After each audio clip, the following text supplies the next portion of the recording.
Letter 60, the price of deep bonds and why it's worth paying. Dear Ada, every deep bond you form in life will ask something of you. Not casually, not occasionally, but inevitably. The closer someone gets to your heart, the more your heart must stretch. People speak often of the beauty of deep relationships, the intimacy, the companionship, the growth, the meaning, but they speak less often of the cost. And yet the cost is real. To love deeply is to live with the knowledge that what you love can hurt you, can fail you, can leave you, can be lost. All profound human connection carries this truth woven quietly inside it. But this cost is not a flaw of love. It is the price of being fully human. Let me show you why. 1. Deep bonds require vulnerability, which means exposure. To love is to open. To open is to risk. Risk not because the other person is untrustworthy, but because life itself is unpredictable. You will reveal parts of yourself that no one else sees. Your insecurities, your fears, your hopes, your imperfections, your secrets, your truth. And whenever we reveal ourselves, we place our emotional world in someone else's hands. This is the price of intimacy.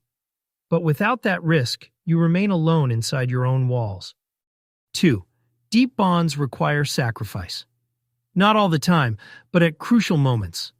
Sacrifice of time, sacrifice of comfort, sacrifice of ego, sacrifice of convenience, sacrifice of the impulse to protect yourself rather than repair the relationship.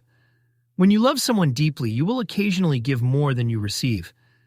And there will be seasons when they give more than you. Deep relationships operate not on perfect balance, but on mutual devotion. This is the price of commitment. 3. Deep bonds expose you to grief. This is the part people try not to think about. If you love someone long enough, life will eventually ask you to face loss. Loss of who they once were. Loss of who you once were. Loss of eras, seasons, health, dreams, and eventually the loss that awaits all human relationships, the one you cannot avoid, no matter how tightly you hold on. The possibility of grief is built into the design of love. But avoiding love to avoid grief is to choose emptiness over meaning. This is the price of attachment. 4. Deep bonds require growth, even when it is uncomfortable.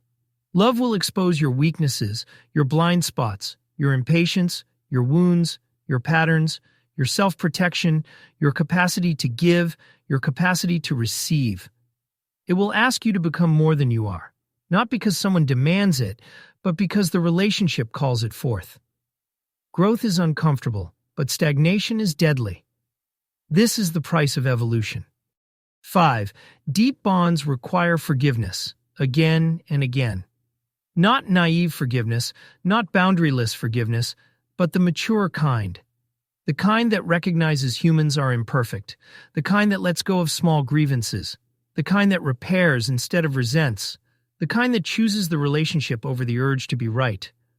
The closer someone is to your heart, the more they will occasionally bruise it, not out of malice, but out of humanity. This is the price of closeness.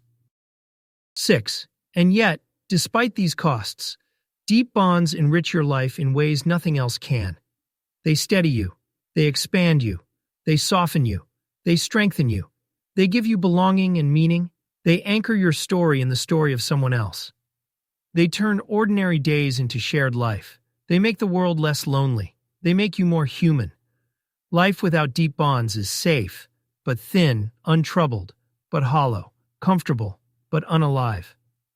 The richness of life comes not from avoiding pain, but from loving enough that pain is possible. Aida, here is the truth I want you to carry.